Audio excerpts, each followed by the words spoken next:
커피 한잔 하면서 이것저것 이야기를 해보도록 할게요.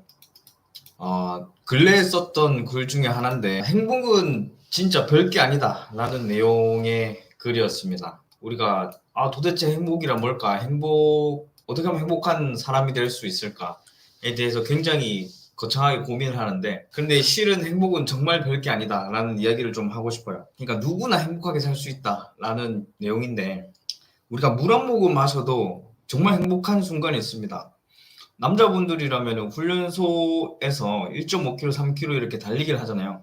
그 달리기 끝나고 나면 물을 마시는데 그 물이 정말 감사한 물이죠. 물 한 모금. 그러니까 물 한 모금에도 정말 진정한 행복을 느낄 수 있고, 밥 한 숟갈에도 진정한 행복을 느낄 수 있고, 샤워 한 번에도 너무 감사하죠. 이런 것들이 어째서 가능한가를 생각해 보면, 일단 필요성을 충족하고요. 목이 마르면은 물 한 모금 마시는 게 필요하죠. 그다음에 필요하기 때문에 물을 마시고 싶다는 욕망이 생깁니다. 그러니까 필요성과 욕망을 동시에 충족시킬 수 있는 거죠. 요즘은 운동 한 1시간 반 합쳐서 그렇게 합니다. 띄엄띄엄 나눠서 해요. 요즘에는 좀 달리기를 많이 하고 있습니다. 달리기가 만드는 욕망이 있거든요. 좀 오래 달리다 보면 굉장히 목도 마르고 다리도 아프고 쉬고 싶고 그만 뛰고 싶고 그런 욕망들이 생겨요. 그만하고 싶다는 욕망, 집에 가고 싶다, 빨리 씻고 싶다, 물 마시고 싶다, 배고프다, 이런 욕망들이 드는데, 그 욕망들이 강하게 느껴지는 순간이 오래 달릴 때예요. 그러니까 결핍의 시간, 고난의 시간이 오래되면, 인내심이 필요한 시간이 오래되면 우리는 진정으로 감사할 준비가 되어 있는 한 인간이 됩니다. 물 한 모금에도 진심으로 감사할 수 있게 되고, 밥 한 숟갈에도 진심으로 감사할 수 있게 되는, 아주 쉽게 행복해질 수 있는 인간이 됩니다. 근데 그런 것들 없이, 결핍과 인내의 시간조차 없이 늘 모든 것이 충족된 상태에서 행복을 찾으려니까 행복이 안 찾아지죠. 그때는 이제 사치품으로 눈을 돌리게 되는데, 사치품은 굉장히 공합니다. 왜냐하면 필요성을 충족하진 않거든요. 우리가 자동차가 필요할 수는 있어요. 자동차가 필요할 수 있는데 외제차가 필요한 사람은 없습니다. 그리고 뭐 티셔츠 한 장이 필요할 수는 있죠. 근데 100만 원짜리 티셔츠 한 장이 필요한 사람은 이 세상에 없습니다. 사치품은 욕망은 충족시킬 수 있지만 잠시나마, 근데 필요성을 충족할 수 없다는 거죠. 그렇기 때문에 공허합니다. 보디빌딩이나 바디 프로필 촬영 끝나고 사람들이 빵 우겨놓고 햄버거 우겨놓고 이런 거 보죠. 그때 와 이게 진정한 행복이다 이렇게 말하잖아요. 근데 사실 우리가 평소에 그 빵 한 조각 먹는다고 행복해지진 않죠. 근데 그 다이어트 끝나고 촬영도 끝나고 시합도 끝나고 먹는 빵은 정말 행복을 가져다 줍니다. 진짜 이게 진정한 행복이구나라는 생각이 들어요. 그럼 거기서 뭐를 깨달아야 되냐면, 단순하게 다이어트 오래 하고 맛있는 거 먹으니까 너무 좋네, 행복이 별게 아니네, 여기서 끝나는 게 아니고, 그 반드시 그간의 인내심을 발휘했던 기간들, 결핍의 시간들이 나를 정말 매사 감사할 수 있는 사람으로 만들구나, 매사 행복할 수 있는 사람으로 만들구나, 나는 쉽게 행복해질 수 있는 사람이구나를 깨달아야 된다는 거죠. 나는 어렵게 살 거야, 나는 그냥 힘든 길을 택할래, 지름길 말고 그냥 빡시게 살래 라는 마인드를 갖고 살아가는 것의 장점에 대해서 이야기를 좀 하고 싶습니다. 보면은 대체적으로 스펙트럼 선상에 있겠지만, 정말 쉬운 길을 찾는 사람들, 쉬운 길을 찾기 위해서 짱구 굴리고 노력하는 사람들이 있죠. 그리고 또 어려운 길, 그냥 나는 정면 승부하련다, 힘든 거 그대로 다 감당하고 그냥 우직하게 묵묵하게 앞으로 걸어가겠다 라는 사람의 부류가 있습니다.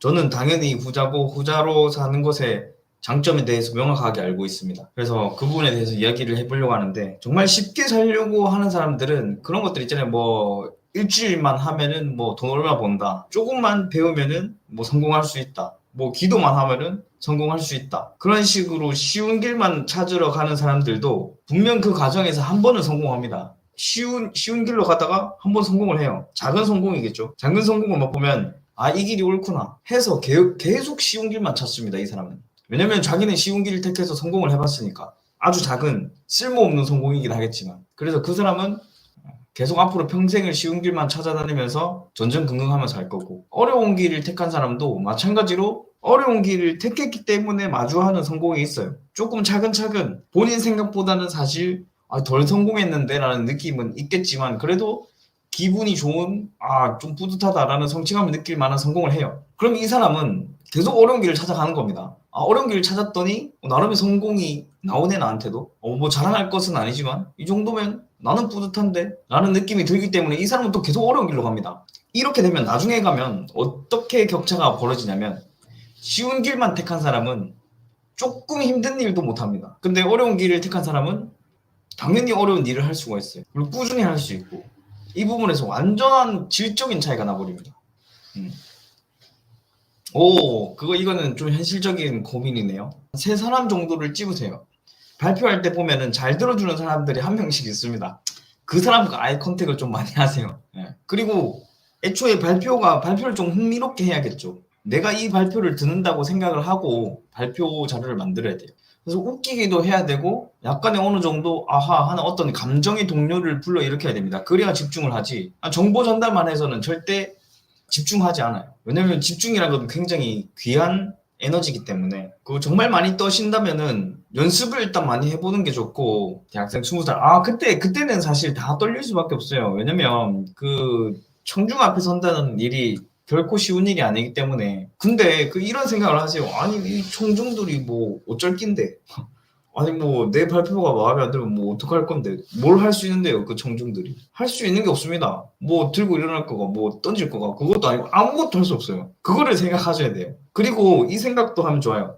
이 사람들 어차피 집중해서 안 듣는다. 그런 생각도 하면 좀 마음이 편해요. 발표에서 뭘 할 수 있는 거는 교수님밖에 없습니다. 교수님한테만 잘하면 되죠. 그리고 좀 솔직한 어떤 본인의 감정 이런 것도 넣어주면 좋아요. 저는 일부러 넣는 편인데 예전에 대학생 때도 발표를 할 때 사실 별로 떨리진 않더라도 이 사람들의 공감 유도하기 위해서 정말 잘하고 싶은데 많이 떨리네요. 이런 이야기를 합니다. 이런 식으로 이야기를 하고 시작을 해버립니다. 이거는 뭐 사람마다 스타일이 있겠지만 저는 그렇게 되면 올라갔을 때 떨리는 건 누구나 다 공감하는 부분이니까 여기서 공감 한 표 얻고 시작한다 이런 느낌이거든요.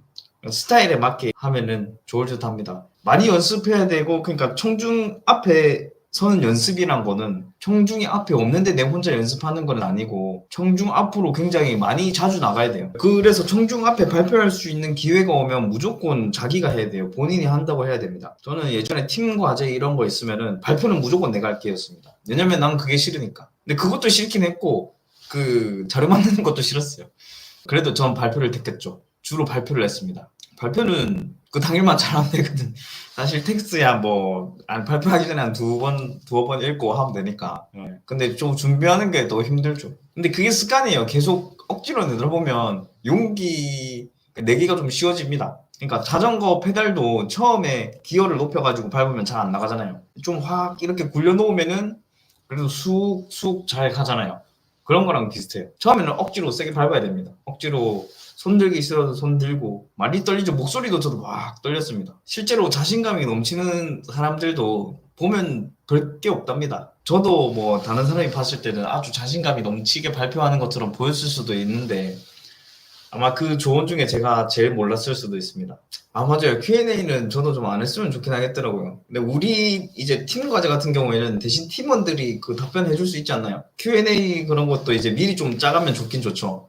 너무 당황스러운 질문을 좀 짓궂게 하는 애들이 있으니까 그런 애들은 왜 그럴까요? 아니 끝나고 와서 개인적으로 물어도 되는데 Q&A를 시간을 교수님이 공식적으로 넣어야 된다 하면은 넣고 그건 어쩔 수 없이 준비를 해야 되고 그런 얘기가 없었다 하면은 혹시 질문 사항이 있으시면은 마치고 저한테 오시면은 상세하게 친절하게 답변 드리겠습니다. 이렇게 마무리 해버리세요. 언제 우리가 강해져야 되겠다라는 생각을 하냐면 내가 아주 약하게 느껴질 때죠. 그 다음에 똑똑해질 필요성이 있다라고 느끼는 상황도 내가 아주 멍청하다라고 느껴질 때입니다. 사교성이 필요성이 느껴지는 상황은 나 혼자 잘 못 어울리고 있을 때 이럴 때 느낄 수 있고 전체적으로 내가 더 나은 사람이 될 필요성이 있다라고 느껴지는 상황은 내가 못나고 모자라다고 느껴질 때죠.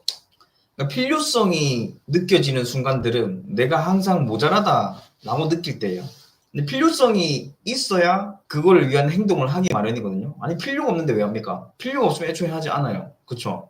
우리는 필요한 일을 해요. 그러면 그 필요성을 유발하는 이게 필요하다라고 느끼게 만들어주는 그런 순간들에 최대한 많이 노출돼야 되는 거죠. 더 나은 사람이 되고 싶으면 더 나은 사람이 될 필요성이 있는 순간들에 최대한 많이 노출이 돼야 돼요. 구체적으로 정말 강해지고 싶으면 자꾸 힘든 운동을 억지로 해야 되는 상황에 마주해야 돼요. 그러니까 어렵고 힘들고 정말 풀기 짜증나는 문제들을 자꾸 푼다면 내가 똑똑해지는 거죠. 그리고 많은 사람들과 대화를 하고 또 듣고 이끌어가고 하다 보면은 사교성이 좋아지는 거죠. 그래서 힘든 상황에 노출되었을 때 그거를 불행으로 생각해서는 안 됩니다. 오히려 내가 더 나은 사람이 될 수 있는, 더 좋은 사람이 될 수 있는 필요성을 느끼는 시간이고 그 필요성을 실천할 수 있는 기회다라고 생각을 해야 됩니다. 그렇게 보면 우리 인생은 꽤 괜찮습니다. 아무리 힘든 상황이 오더라도 이 힘든 상황은 오히려 내가 더 잘 될 수 있는 필요성을 만드는 거니까. 무언가 하고 싶다는 그 마음은 생각보다 중요하지 않습니다. 그러니까 무슨 말이냐면 많은 사람들이 하고 싶다는 열망을 기반으로 일을 하고 싶어 합니다. 나 이 일이 좋아. 이 일이 너무 하고 싶어. 라는 그 마음을 기반으로 일을 하고 싶어 하는데 그렇게 하면 잘할 수 있을 것만 같은 거죠. 열정이 있으면 자연스럽게 일을 할 수 있을 것 같다는 착각이 있는 겁니다. 사실 하고 싶다는 그 마음은 별로 중요하지가 않습니다. 그러니까 실제로 내가 다이어트를 너무 하고 싶다는 마음을 갖고 있으면서도 햄버거를 먹고 있을 수도 있어요. 한손에. 햄버거 먹어서 다이어트 하고 싶다 이럴 수 있어요. 반대로 다이어트를 해야겠다는 마음 없이 그냥 자연스럽게 클린하고 건강한 식단을 지킬 수도 있어요. 내가 어떤 마음을 갖고 있느냐는 핵심이 아닙니다. 그 마음 없어도 됩니다. 그 마음 없이 그냥 실천만 있어도 충분해요. 별 생각 없이 공부하고 운동하고 클린한 식단을 지켜가면 됩니다. 그것 자체로 의미가 생겨요. 내가 너무 공부 잘하고 싶다, 운동 잘하고 싶다, 다이어트 하고 싶다 이 마음 없어도 그냥 하면 되는 겁니다. 그게 더 중요한 거죠. 그래서 내가 어떤 열정을 찾지도 말고 생기기를 기다릴 필요도 없습니다. 그럴 필요가 없습니다. 게임 끊고 싶다라는 그런 열망이 있더라도 게임을 안 끊을 수가 있기 때문에 무엇을 하고 싶다라는 그 마음 자체는 별로 중요하지 않다는 공부에 최선을 다해서 집중할 수 있었던 동기. 이게 제가 방금 이야기했던 거랑 비슷한데 어떤 열망이나 열정이 있어서 열심히 한 게 아니고 그냥 열심히 하다 보면 열심히 하게 됩니다. 그러니까 그 PC방에 가서 게임하는 애들을 봐도 얘들한테 물어봅니다. 너 공부 잘하고 싶어? 하면 공부 너무 잘하고 싶어요. 그런 열망은 얘들도 뛰어나요. 열정이 있어요. 근데 공부를 안 하는 거죠. 그 전교 1등한테 가서 물어봐도 너 공부 잘하고 싶어? 당연히 잘하고 싶죠. 하면서 걔는 공부를 하고 있어요. 그 차이예요. 둘 다 하고 싶어요. 둘 다 열정이 있어요. 공부에 대한. 근데 한 사람은 하고 한 사람은 안 할 뿐이에요. 그래서 계속 하다 보면은 최선을 다해서 집중할 수 있어요. 기어가 굉장히 높게 설정된 자전거를 밟으면 처음에 잘 안 나가잖아요. 근데 계속 세게 밟으면 나중에는 수월하게 굴러갑니다. 알아서. 그러니까 내가 알아서 공부에 집착하게 됩니다. 그러니까 최선을 다해서 집중이 안 되는 순간에도 집중을 하려고 계속 해야 돼요. 저도 예전엔 지는 거 엄청 싫었죠. 이제 30대가 되고 나서 지는 게 별로 싫지 않아요. 진짜 지는 것에서 배우는 것도 많다라는 게 몸소 알게 되면은 지는 게 별로 기분이 나쁘지 않습니다. 그리고 지고 나면은 사람이 사실 더 열심히 하게 되잖아요. 그런 어떤 자존심 상하는 일들 이런 거는 정말 감사한 순간이에요. 요즘에는 저는 자존심 상하는 순간이 잘 없어요. 있을 수도 있겠는데 요즘에는 뭐냐면 제가 달리기를 너무 잘하고 싶으니까 달리기 하다 보면 저보다 페이스가 빠른 분들을 보면은 부러워요. 자존심 상하는 것까지는 아니지만 부러워요. 나도 저렇게 잘하고 싶다 이런 생각은 들어요. 신 혹은 누군가가 나를 세상에 보낸 대의가 뭔지를 고민해 봄으로써 열심히 산다고 하는데 일단 저는 아쉽게도 신이 있었으면 좋겠다라고 생각은 하지만 신은 없다라고 생각을 합니다. 네, 그래서 애초에 주어진 목표나 목적은 없다고 생각하고 그거를 내가 만들어 가야 한다라고 생각을 하고 조금 더 현실적으로 생각을 하는 편이에요.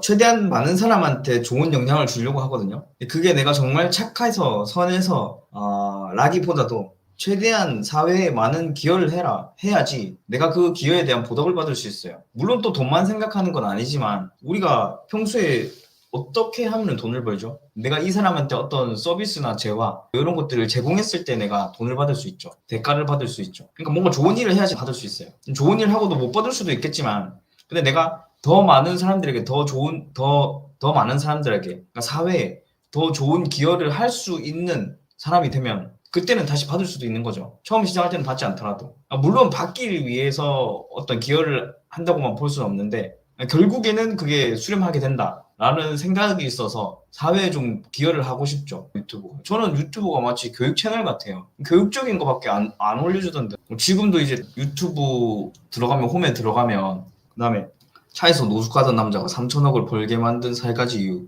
근데 저는 사실 저런 제목은 별로 안 좋아해요. 뭐 3가지 때문에 어떻게 3천억을 법니까? 사람이. 맞잖아요. 아, 그 3가지만 지키면 3천억을 벌 수 있나? 이거는 너무 현실적으로 말이 안 되고.